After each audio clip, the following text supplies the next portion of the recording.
Pues buenas tardes a todos, doctores. Para mí es un gusto que el día de hoy la doctora Rosalía Martínez Hernández nos acompañe aquí en la empresa de Hyosen Implant. Quiero presentarles un poquito acerca de la doctora. Tiene un currículum súper extenso, pero que intentamos resumir un poquito. La doctora Rosalía Martínez Hernández es egresada de la Facultad de Odontología de la UNAM. Estudió la especialidad de periodoncia en la División de Estudios de Posgrado e Investigación en la UNAM. Fue profesora de licenciatura de la UNAM en 2009 a 2015. Actualmente es profesora en la especialidad de odontología restauradora avanzada desde el 2011 y ha participado en diferentes cursos y diplomados en la UNAM, así como en otras universidades e instituciones. Ha dirigido tesinas y trabajos de titulación en licenciatura y posgrado, y así como ha sido jurado en exámenes de titulación y grado. También es autora de 3 libros de odontología. Y pues nada, para nosotros es un gusto tenerla aquí. Es un tema muy interesante. El tema es colocación de implantes en reborde atrófico con técnica de split. Y básicamente la doctora muestra cómo le ha sido de ayuda nuestro kit ESET Kit. Y pues nada, puede comenzar, doctora. Ok, muchas gracias, Fer. Un gusto participar en esta presentación para Hyosen. Yo utilizo sus implantes, utilizo sus sistemas, es sumamente amigable y en especial el S Kit me ha hecho muchísima ayuda.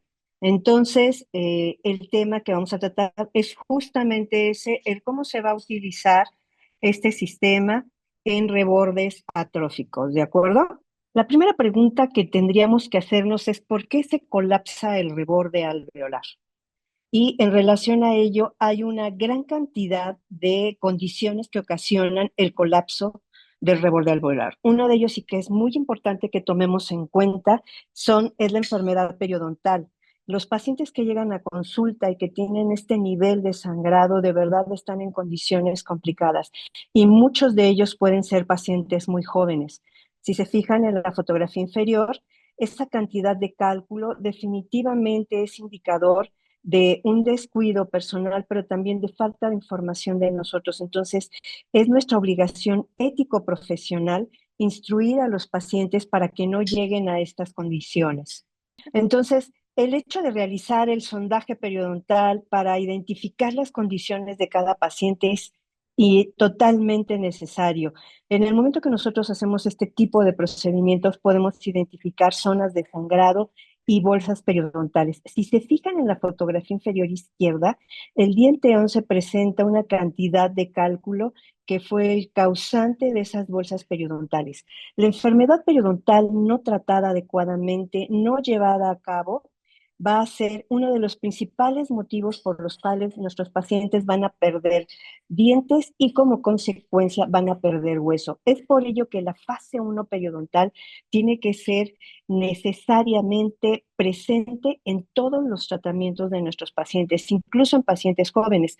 Con ello lo que hacemos es evitar que esos pacientes jóvenes en su edad adulta o en adultos mayores lleguen a perder hueso y lleguen obviamente a perder dientes.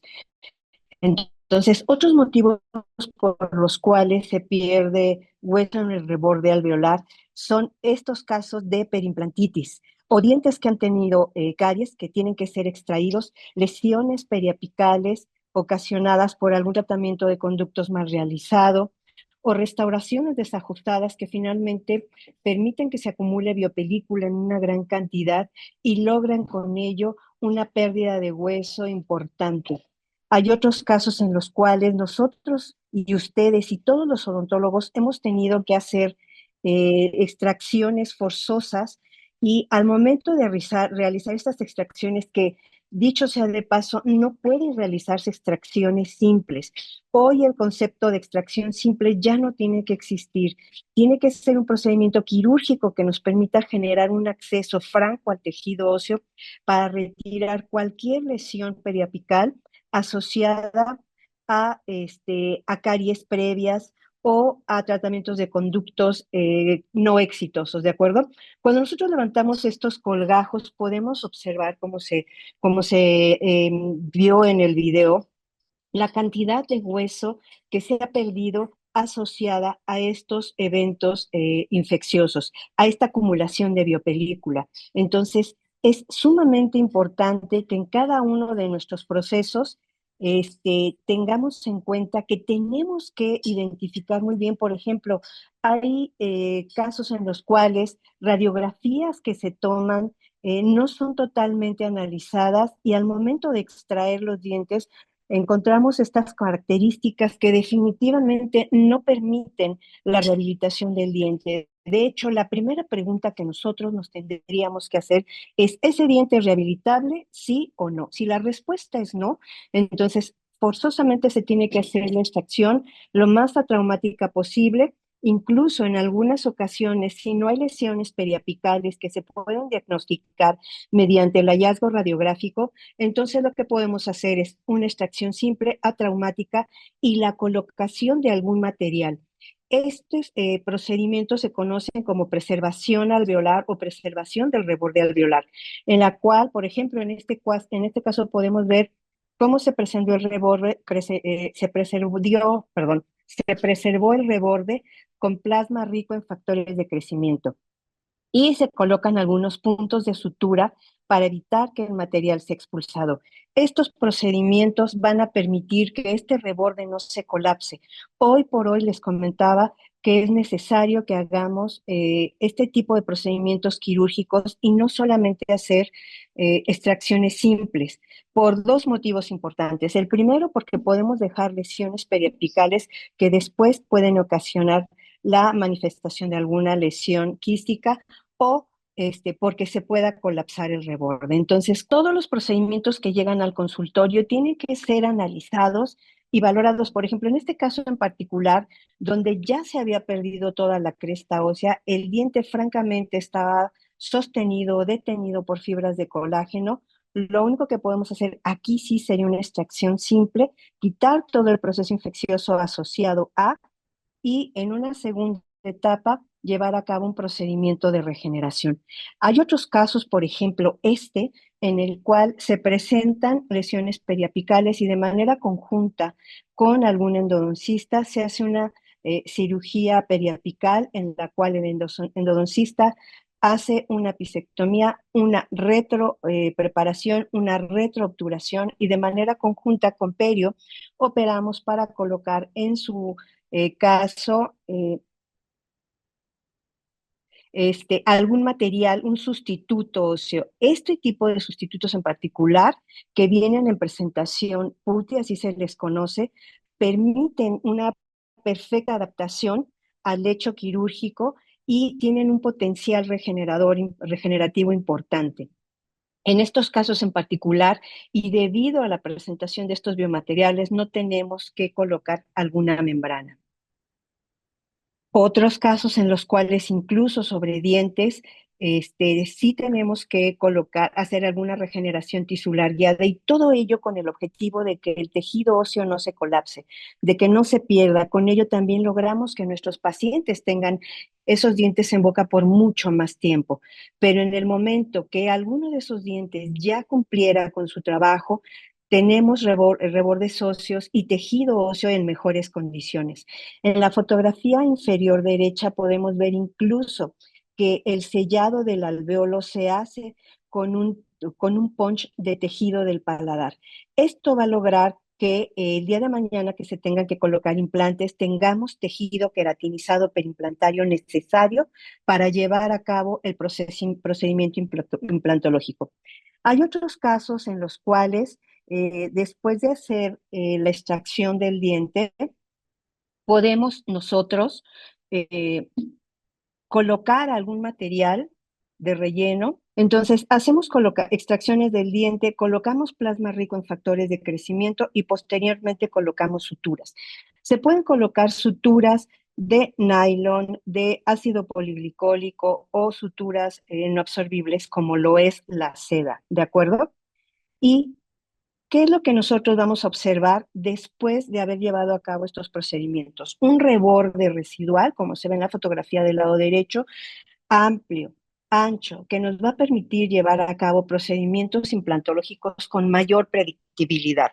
Entonces, este sería el principal objetivo, que nosotros cuando hagamos extracciones tratemos en la medida de lo posible subsanar esa pérdida ósea, ese colapso que además es fisiológico. Sí o sí se va a llevar a cabo un proceso de resorción ósea post-extracción y el mayor rango de contracción se va a dar en los 3 primeros meses, casi un 30% de absorción. Es por eso tan importante el que nosotros logremos tener en mente siempre generar un proceso de preservación, ya sea con plasma rico en factores de crecimiento. Si el defecto es muy grande, podemos colocar, adicionar algún sustituto óseo y si fuera el caso, podemos colocar también alguna membrana, pero es importante ir preparando el terreno para que los pacientes vayan, tengan en mente que requieren ese tiempo y esa inversión, no solo de tiempo, sino de dinero,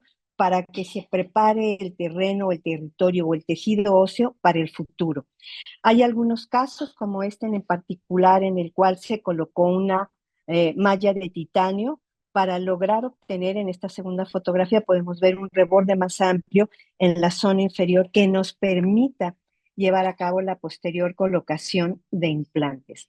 Entonces, tenemos que estar conscientes que este tipo de procedimientos, que sería ideal, les repito, no hacer extracciones simples, ya no están indicadas las extracciones simples, sí van a involucrar por parte del paciente inversión de tiempo y de dinero.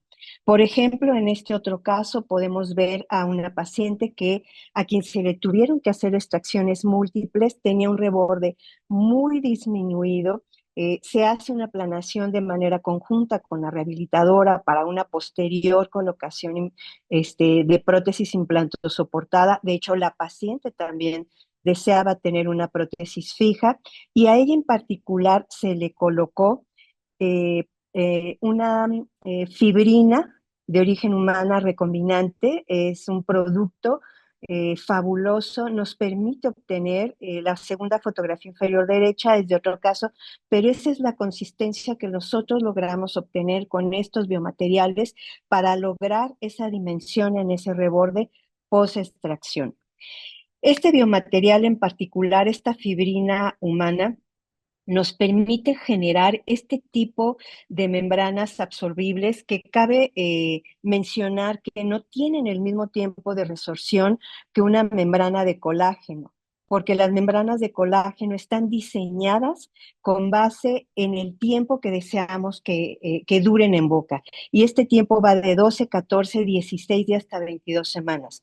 Esta fibrina que se logra con este biomaterial dura menos tiempo en boca, pero nos permite, nos ayuda a liberar una gran cantidad de factores de crecimiento que van a permitir que el sitio a tratar genere las condiciones y el volumen ideal. En esta última fotografía podemos observar, este es otro paciente que presenta dientes, pero la imagen es muy clara y nos permite identificar la dimensión y la consistencia de estas membranas que logramos con este biomaterial.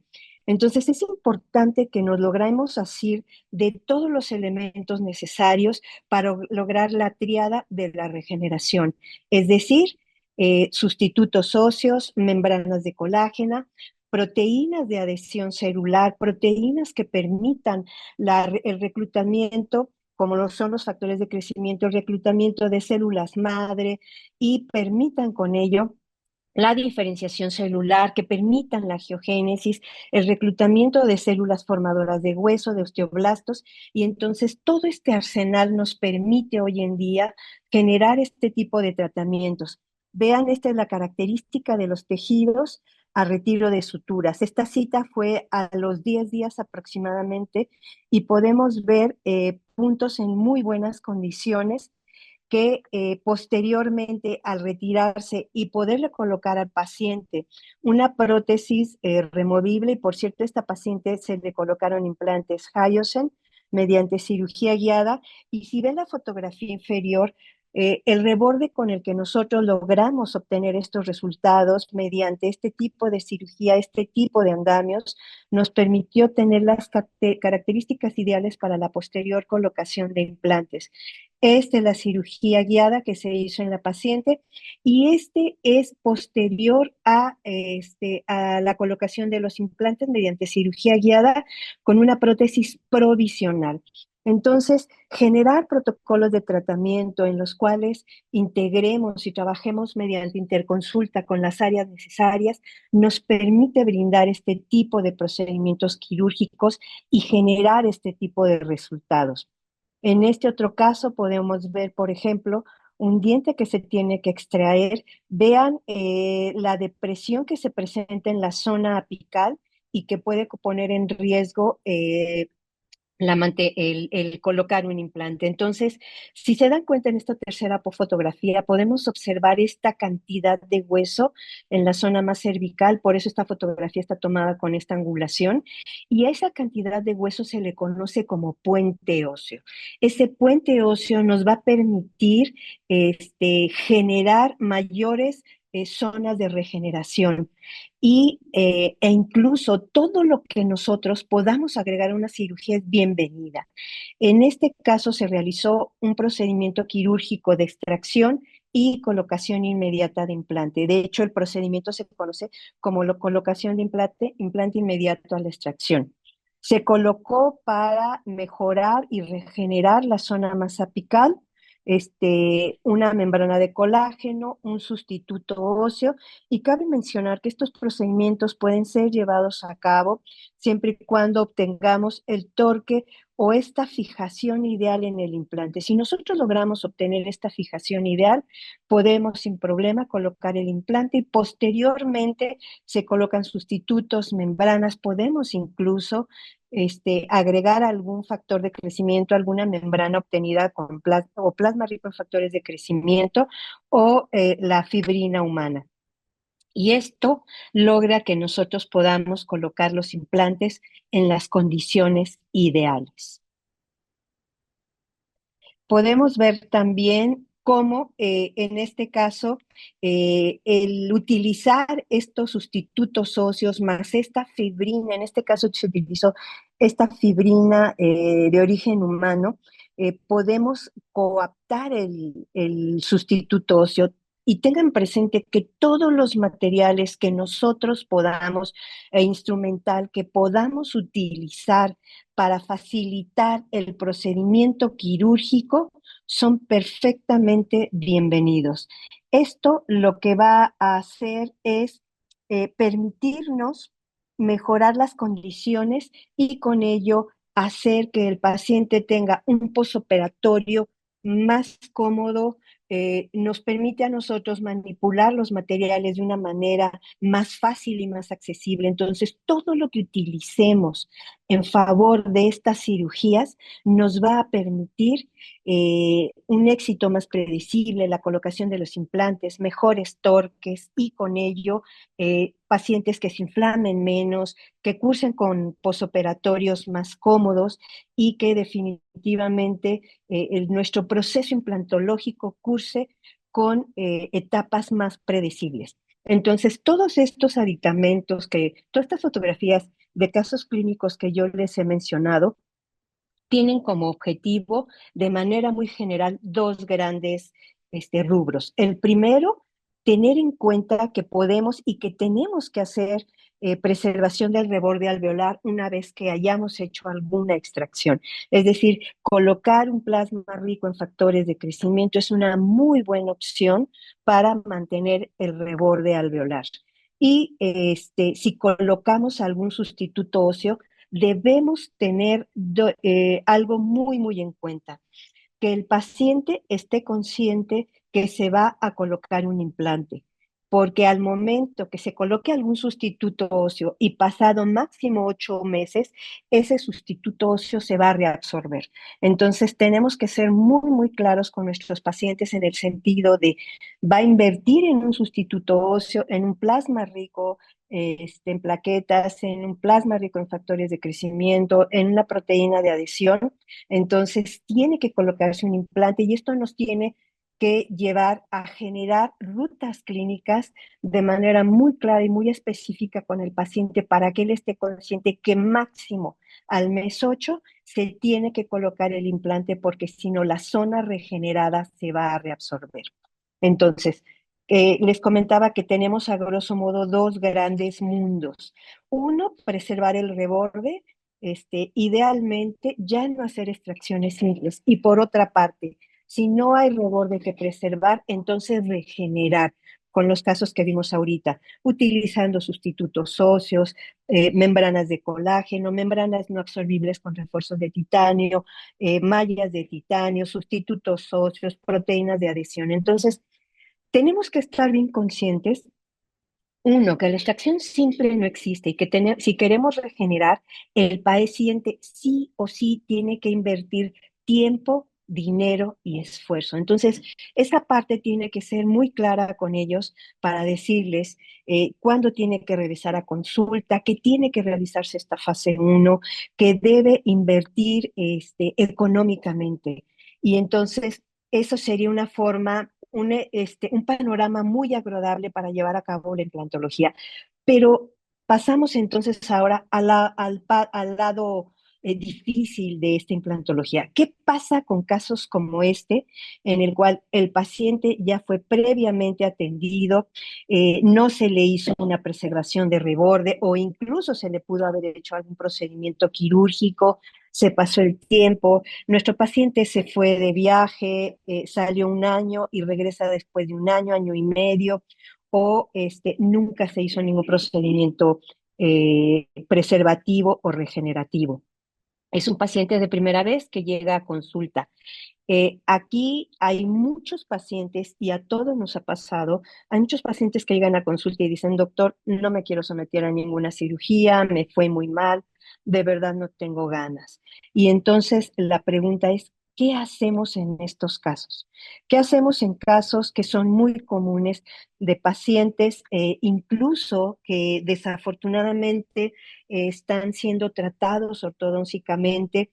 Este segmento esta zona del 34 no siempre se llega a cerrar, y si lo logran hacer, se deja un problema de maloclusión. Entonces, en muchos casos han llegado a consulta pacientes, me han remitido pacientes que ya que tienen el conocimiento, su médico ya les dijo que ese espacio del 34, por ejemplo, no se va a poder cerrar y que requiere la colocación de un implante. En esos casos en particular tenemos que generar una interconsulta, hacer una plática muy seria con el referidor y después con el paciente para pedirle que, lejos de cerrar ese espacio mesializando la corona, que nos genere planos paralelos y que se establezca un espacio franco para que en esa zona podamos colocar un implante. Tenemos un defecto de reborde que de hecho son mucho más comunes en la zona inferior que en la zona superior. El tejido óseo en la mandíbula es diferente al tejido óseo en el maxilar. En el maxilar presenta el paciente más hueso esponjoso y en la zona inferior hay menos hueso esponjoso y corticales más gruesas. La posición muscular, el trabajo que realizamos al hablar, todo influye para que la masticación, la articulación de la mandíbula, todo juega un papel muy importante para que se comporte de manera muy diferente el tejido óseo en la mandíbula. Pero estos casos nos van a llegar al consultorio. En esta parte, en esta tercera fotografía podemos ver dos dientes que ya fueron preparados para la colocación de una prótesis fija, pero estos pacientes corren con un gran riesgo, que ese tejido, ese reborde residual se va a seguir colapsando y que los dientes pilares también van a empezar a perder tejido óseo en sus caras mesiales. Y hay casos incluso en los que tristemente podemos ver a pacientes que después van por extracción de esos dos pilares. Entonces, una de las opciones para detener este proceso de resorción ósea es la colocación de implantes.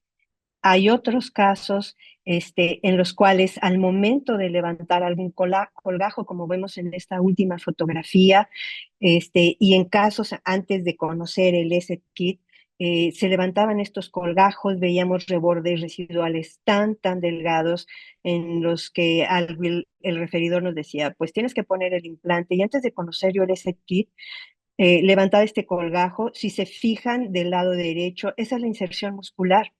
Teníamos que hacer una desinserción muscular para llegar a zonas más apicales y no era factible colocar el implante en ese momento, entonces se terminaba regenerando esa zona. Entonces, es muy importante que durante la fase diagnóstica nosotros identifiquemos todas las características de nuestro paciente, nos interesa todo, nos interesa saber sus antecedentes, su estado de salud, nos interesa saber cuándo perdió los dientes, cómo los perdió, de manera conjunta con un rehabilitador de odontología restauradora avanzada, donde tengo yo el gusto de dar clases en posgrado en UNAM, o con un protesista, tenemos que hacer la planeación para que se coloquen las prótesis o para que el paciente pueda incluso portar una prótesis provisional.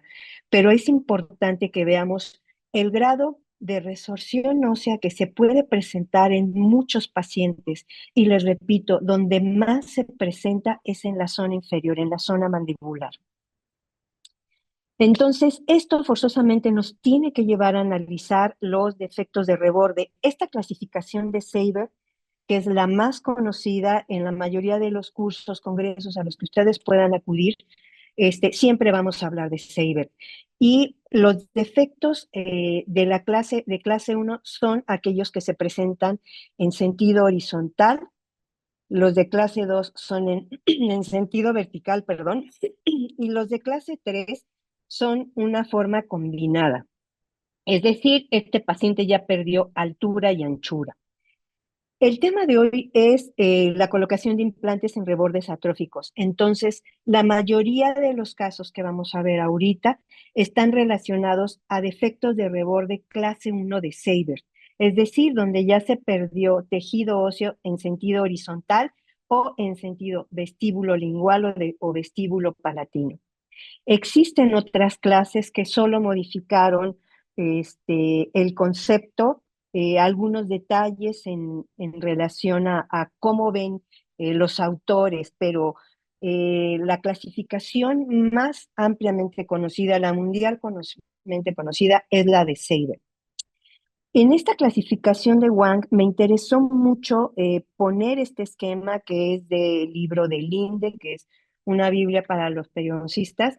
Me interesa mucho que vean en la fotografía las imágenes del lado derecho para que identifiquen la calidad del hueso. ¿Cómo es que este hueso se pierde? ¿Cómo se colapsa en sentido horizontal, vertical y combinado? Esos son los complejos casos a los que nosotros nos enfrentamos, pero hay soluciones para muchos de ellos, hay opciones. Entonces, vamos a empezar a hablar ya, analizado lo anterior, sobre la técnica de split.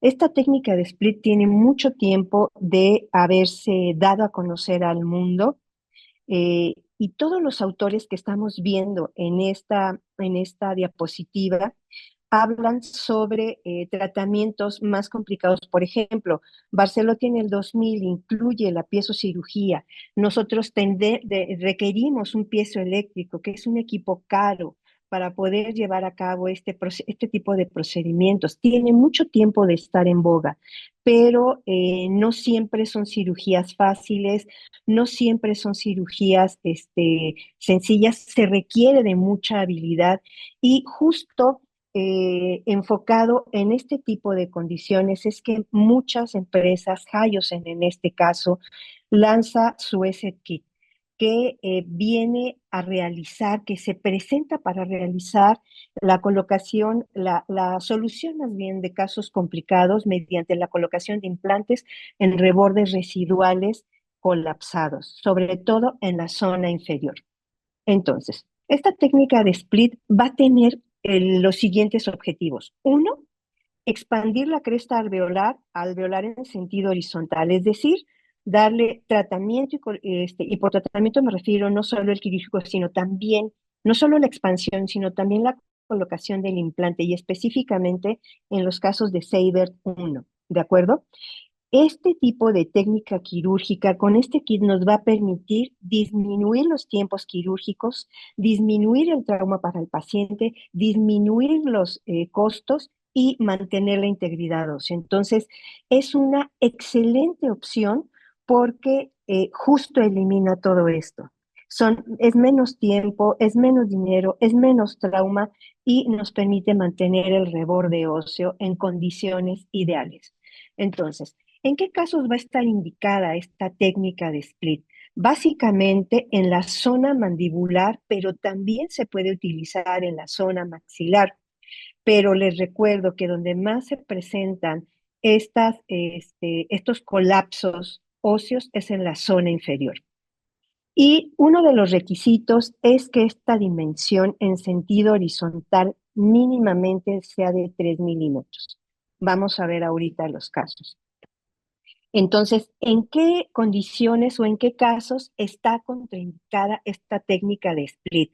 Cuando esa dimensión horizontal, si se fijan en la fotografía del lado izquierdo, esa es una dimensión horizontal. Esta sonda nos permite ver que en este caso tenemos aproximadamente 4.5 milímetros de dimensión horizontal.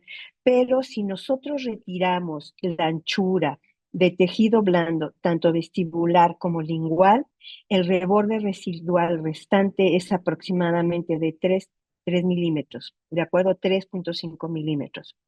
Entonces, va a estar contraindicado en rebordes menores o más estrechos que este.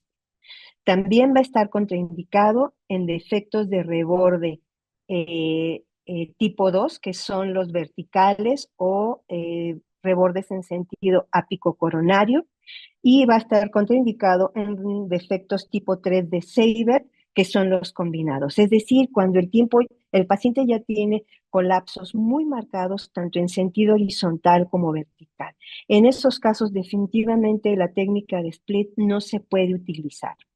Y evidentemente, cuando las dimensiones sean insuficientes en relación a los dientes adyacentes, por ejemplo, en este caso. Entonces, aquí una forma de trabajar de manera interdisciplinaria sería, pero siempre informándole al paciente de cuáles son sus posibilidades y cuáles son sus carencias. En este caso, sería factible sugerirle al paciente que se hiciera un tratamiento ortodóntico para poder generar el espacio ideal para la colocación de un implante, porque tenemos que recordar que la tendencia en los casos donde ya se perdió un diente es que los dientes se mesialicen, que se dirijan hacia el punto central, ¿de acuerdo? Entonces, eso va a generar espacios en sentido coronario disminuidos y la zona del reborde alveolar más ancha, entonces genera espacios muertos. Esos casos no serían indicados para la técnica de split. Aquí tenemos que hablar con el paciente si es factible hacer un tratamiento ortodóntico y regenerar. Por eso estos defectos tipo 2 y 3 no son candidatos a cirugía. Eh, y pensando en el momento de la colocación del implante, si es que el paciente desea implantes, es hacerle conciencia que tenemos que generar planos de inserción paralelos para que la prótesis implanto soportada o fija pueda insertarse, porque ese es el gran riesgo, que los dientes, en esta fotografía nosotros podemos, si analizamos la cara distal del diente central y la cara mesial del canino, tenemos que pensar que las zonas cervicales de ambos dientes están en riesgo si nosotros no logramos un paralelismo. Ese paralelismo incluso se puede lograr mediante la preparación dental y la colocación de prótesis fija, pero siempre debe estar acompañado de una adecuada técnica de cepillado y de una adecuada técnica de aditamentos interdentales para mantener libres de bacterias, porque ese es otro punto importantísimo, que el paciente sea rehabilitado con prótesis removible, prótesis fija o con prótesis implantosoportada, puede presentar zonas con acumulación de biopelícula, ¿de acuerdo? Entonces, este caso en particular fue de una paciente que fue atendida con la técnica de split, más adelante la vamos a detallar. Si se fijan en el tercer cuadrante, su lado derecho, ya se colocaron los implantes, se hizo en dos fases, se colocaron los implantes y está en proceso de cicatrización, mientras que el cuarto cuadrante, su lado izquierdo de la pantalla, recién se acababan de colocar los implantes. Si nosotros observamos este lado derecho en citas previas, se les llevó a cabo el descubrimiento de implante, fueron implantes sumergidos o implantes de dos fases y se hizo un descubrimiento de implante diseñado de tal manera que nos permitiera generar una mayor cantidad de mucosa queratinizada periimplantaria en la zona cervical. Estos tornillos de cicatrización permiten, por lo tanto, el diseño de los tejidos blandos, que esa es otra parte sumamente importante. Utilicemos la técnica que utilicemos, siempre debemos tener en cuenta la cantidad de tejidos blandos. Existe una controversia en el sentido de que no es importante, incluso analizándola alrededor de dientes, y la mayoría de los metaanálisis y los últimos estudios reportados en la literatura indican que sí importa la cantidad de tejido blando alrededor de dientes o de implantes. Y la justificación es muy simple. Esa mucosa que rodea en este caso o que va a rodear estos implantes en la zona cervical está cubierta de queratina, mientras que la mucosa laxa no está cubierta de queratina. Y la queratina es una proteína que le va a permitir a ese tejido someterse a varias agresiones. Una de ellas es la alimentación, la impactación de alimentos. Por eso es que la naturaleza es tan maravillosa, por eso se diseñó este tejido alrededor de los implantes perdón, en dientes naturales, porque la queratina permite que podamos alimentarnos, que podamos comer una manzana y que no lastimemos esos tejidos. También este tejido alrededor de implantes va a permitir que el paciente lleve a cabo una adecuada técnica de cepillado y una adecuada utilización de aditamentos interdentales.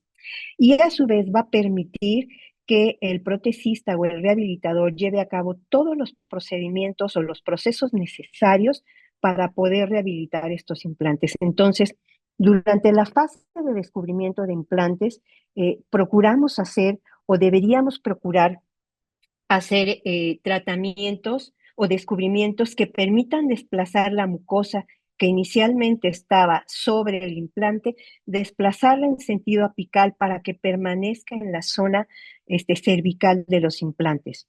Vean el tercer cuadrante, en este caso justo se estaban colocando los implantes, estos fueron en una sola fase, ya que al momento de colocarlos, el manejo de tejidos permitió que se generara una mayor cantidad de tejido queratinizado.